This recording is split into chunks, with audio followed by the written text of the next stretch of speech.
வணக்கம்.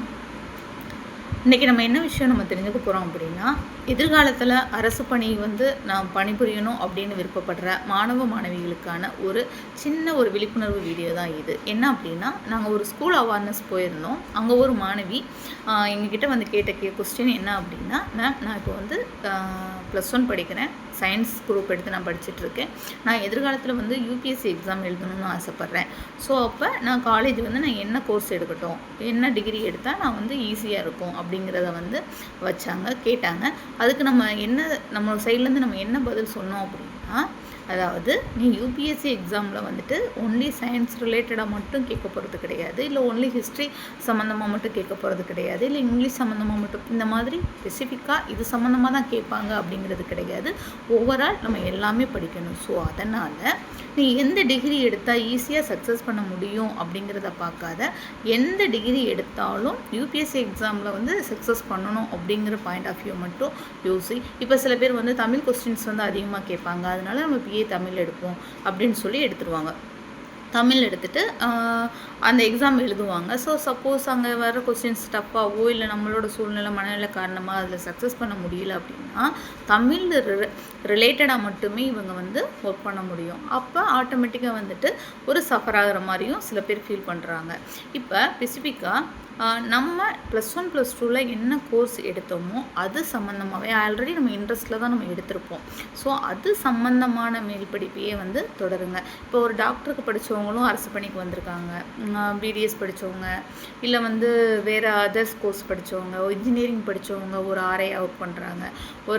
இந்த மாதிரி எந்த எஜுகேஷனுமே அரசு பணி பார்க்குறதுக்கான ஒரு தடை கிடையாது. இந்த கோர்ஸ் படித்தாதான், இந்த டிகிரி படித்தாதான் நம்ம பாஸ் ஆக முடியும், வர முடியும், இந்த எக்ஸாம் எழுதுறது ஈஸியாக இருக்கும் அப்படிங்கிறதுலாம் கிடையாது.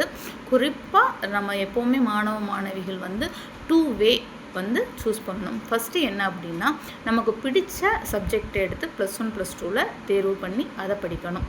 மேக்ஸ்னால் மேக்ஸ் குரூப், சயின்ஸ்னால் சயின்ஸ் குரூப், இல்லை ஹிஸ்ட்ரினா ஹிஸ்ட்ரி குரூப், அது சம்மந்தமாகவே மட்டும்தான் நம்ம டிகிரி படிக்கணும். அப்போ தான் நம்ம லைஃப்பில் சக்ஸஸ் பண்ண முடியும். ஏன் அப்படின்னா, நமக்கு பிடிச்ச கோர்ஸ் எடுத்து நம்ம படிக்கும்போது அதில் ஃபுல் இன்வால்மெண்ட்டோடு நம்ம படிப்போம். ஸோ இது ஒரு பார்ட்டு. ஒரு பார்ட்டு யூபிஎஸ்சிக்கு நம்ம எப்போவுமே இங்கே நம்ம ஆரம்ப கட்டத்திலிருந்தே நம்ம எல்லா சப்ஜெக்டையுமே நம்ம படித்து கொண்டு போகணும். சப்போஸ் நமக்கு யூபிஎஸ்சி சக்ஸஸ் ஆகிட்டா ஓகே, அப்படியே அதை நம்ம சக்ஸஸ் பண்ண முடியலை அப்படின்னா, நம்ம பிடிச்சு படித்த படிப்பு அதோட மார்க் ஸ்கோர் பண்ணுறது நமக்கு லைஃப்பை ஒரு லெவலுக்கு கொண்டு போகும்.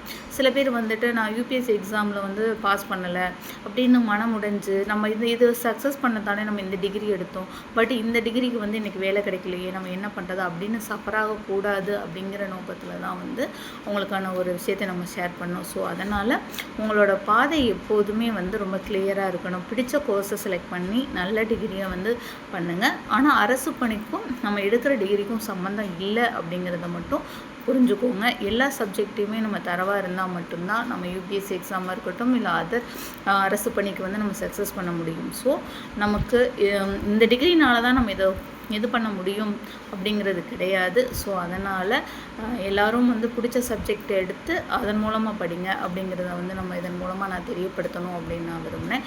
என்னோடய வீடியோஸ் உங்களுக்கு பிடிச்சிருந்தது அப்படின்னா லைக் பண்ணுங்கள். வேறு ஏதாவது தகவல் வேணும் அப்படின்னாலும் கமெண்ட் பாக்ஸில் கமெண்ட் பண்ணுங்கள். தொடர்ந்து சப்போர்ட் பண்ணுங்கள். தேங்க்யூ.